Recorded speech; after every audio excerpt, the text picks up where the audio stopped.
Plus large, est-ce que selon vous, ça peut exploser, entre guillemets, il peut y avoir un mois de janvier qui peut être particulièrement compliqué pour le gouvernement? Je crois qu'il y a une disponibilité très forte des gens pour exprimer leur désaccord profond avec le programme que met le président de la République en œuvre. Programme sur lequel, en fait, il n'a pas été élu. Il a été élu malgré son programme pour éviter l'extrême droite.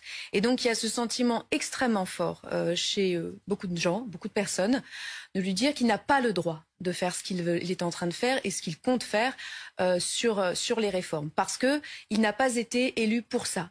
Et les personnes qui ont voté pour lui au deuxième tour sont extrêmement en colère. Extrêmement en colère. Parce que malgré finalement ce qu'il avait lui-même dit, une présidence un peu plus ouverte, eh bien on n'est pas là-dessus, on est sur un enfermement. Sur un enfermement en plus, je crois que ce qui est très ressenti comme une politique qui est très agressive, puisqu'elle vise à faire payer finalement au plus grand nombre par cette réforme des retraites une dette et des baisses d'impôts aux plus riches et aux multinationales. Emmanuel Macron qui a mis une sorte de coup de pression à ses ministres en disant « mettez-vous du côté des gens ». Vous avez aussi le sentiment que les Français n'ont pas été assez écoutés, en tout cas durant ce premier quinquennat? Écoutez, on a envie de dire au président de la République, écoutez vos ministres qui n'ont pas envie de cette réforme. Et ce serait peut-être au président de la République d'arrêter d'être dans ce déni et cette histoire qu'il se raconte comme quoi il aurait été élu pour mettre en œuvre son programme. Ce qui est totalement faux, ce qui est une contre-vérité. Donc je crois d'ailleurs que dans son gouvernement, il n'y a pas beaucoup qui ont très envie de cette réforme. Parce qu'ils savent qu'elle n'est pas comprise par les Français et surtout parce qu'ils savent que les Français ne sont pas d'accord avec cette réforme, qui a un objectif financier, c'est une réforme de finances. Alors qu'on parle là, sur la question des retraites, d'un des éléments fondamentaux de la protection sociale dans notre pays. On a vu à l'instant le calendrier social avec mardi, la présentation de ce projet de réforme des retraites. Avec nous, Sylvain Boulouk, historien spécialiste du syndicalisme et des mouvements sociaux. Merci d'être avec nous sur BFM TV. On le voit pour l'instant, la mobilisation des Gilets jaunes est assez faible à Paris. De manière plus générale, est-ce que vous pensez qu'il y a tous les ingrédients pour que cette colère actuellement prenne de l'ampleur? Il y a des juxtapositions de colère, ça ne veut pas dire que la colère puisse prendre de l'ampleur. Effectivement, on est plutôt dans des phénomènes sectoriels. Là, pour ce qui est des Gilets jaunes, c'est quelque chose d'extrêmement minoritaire et de quasiment résiduel. Si on compare à une autre manifestation qui a lieu aujourd'hui au même moment, il y a 25 000 personnes qui sont en train de défiler en soutien aux Kurdes assassinés à Paris il y a peu de temps et à ceux qui avaient été assassinés en 2013. Là, il y a un mouvement important et massif d'une partie de la population. Là, on a quelques centaines de personnes qui sont en train de se réunir pour manifester un désaccord social.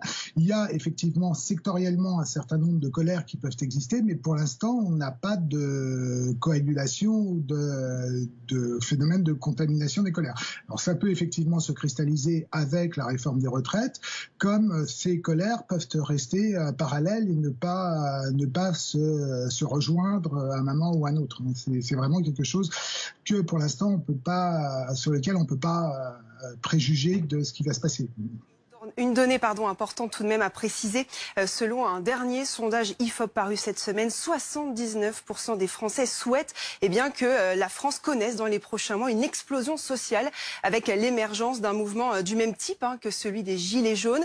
C'est une donnée tout de même importante. Alors ça, c'est un élément. C'est le terreau de la contestation est présent. Mais ça ne veut pas dire que quand le terreau de la contestation est présent, il y ait forcément contestation. On sent une grogne qui existe, qui recouvre les 3/4 de l'échiquier politique, plus une majorité de la population qui aujourd'hui ne va plus voter par choix.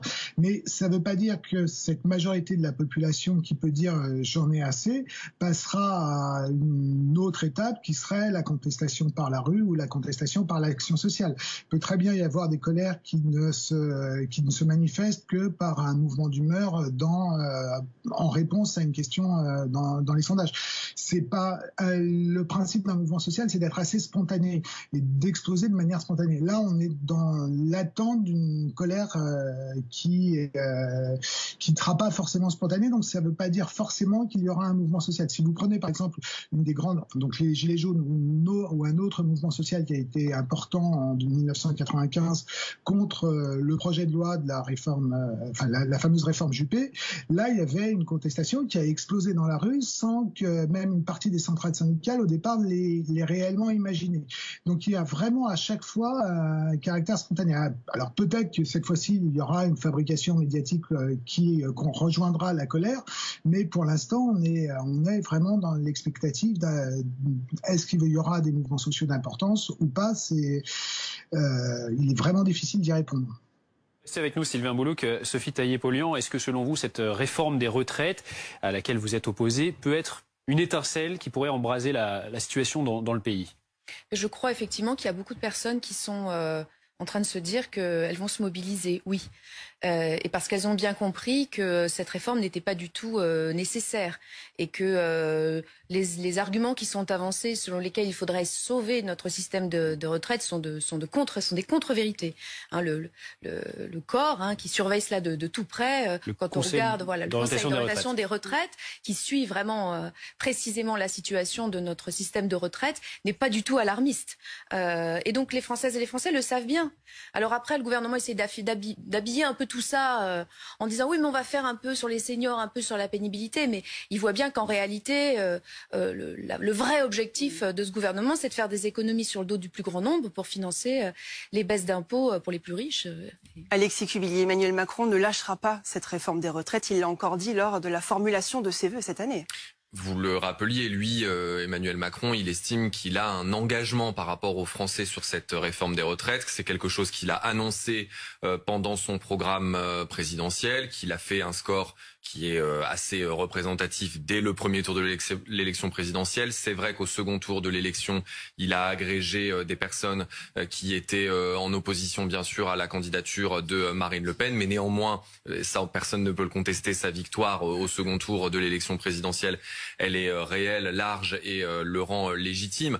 Après, en effet, c'est vrai qu'il y a du coup la perception qu'il aurait peut-être pu faire davantage de concessions, notamment à l'aile gauche. Vous savez que beaucoup au sein même de sa majorité estiment que, plutôt du côté de l'aile gauche de la majorité, estiment que la politique du gouvernement n'a pas été assez justement à gauche sur plusieurs sujets, notamment sur la question bien sûr de la politique climatique et aussi évidemment sur ces questions sociales. Après, à voir, c'est vrai qu'on a du mal à imaginer qu'Emmanuel Macron et le gouvernement puissent reculer là-dessus. Elisabeth Borne a un engagement, celui de présenter le 10 la réforme telle qu'elle doit se passer. Ce sera donc mardi, avec quelque chose sur lequel le gouvernement insiste beaucoup ces derniers jours, c'est de dire que même après cette présentation, la discussion n'est pas totalement terminée. Il y a les discussions parlementaires, il y a des échanges avec les partenaires sociaux qui se poursuivront. À voir si au sein de l'Assemblée, il pourra y avoir de la part du gouvernement un lâchage de lest sur certains points. Sophie Taillé-Polian, vous voulez réagir là-dessus? Oui, je voudrais réagir parce que c'est vrai qu'Emmanuel Macron a été élu largement. Mais il n'a pas été élu pour faire cette réforme des retraites. Il a été élu contre le programme de Marine Le Pen. Et je pense qu'après la période terrible que nous venons de passer, la France a besoin d'apaisement et que sur une politique d'apaisement, il aurait pu trouver des majorités. Regardez par exemple le rendez-vous manqué sur la loi sur les énergies renouvelables. Aujourd'hui en France, une des principales inquiétudes des gens, c'est de relever le défi climatique. Cette loi passe complètement à côté du défi. Donc on aurait mieux fait de vraiment travailler sur le fond, de mettre des moyens, de prendre des engagements. Par exemple, rendez-vous raté sur les panneaux photovoltaïques, sur les parkings, sur les bâtiments type supermarché, etc. Il n'y a rien. C'est complètement insuffisant. Voilà ce sur quoi on aurait pu tous et toutes se rassembler pour faire en sorte d'avancer. Et il choisit quoi? Il choisit encore une politique qui clive, extrêmement éloignée, voire opposée à ce que souhaite la majorité des Français. C'est là que je dis que cette politique-là, qu'ils mettent en place, elle n'est pas légitime. Et cette réforme des retraites n'est pas légitime. Sylvain Boulouc, vous êtes toujours avec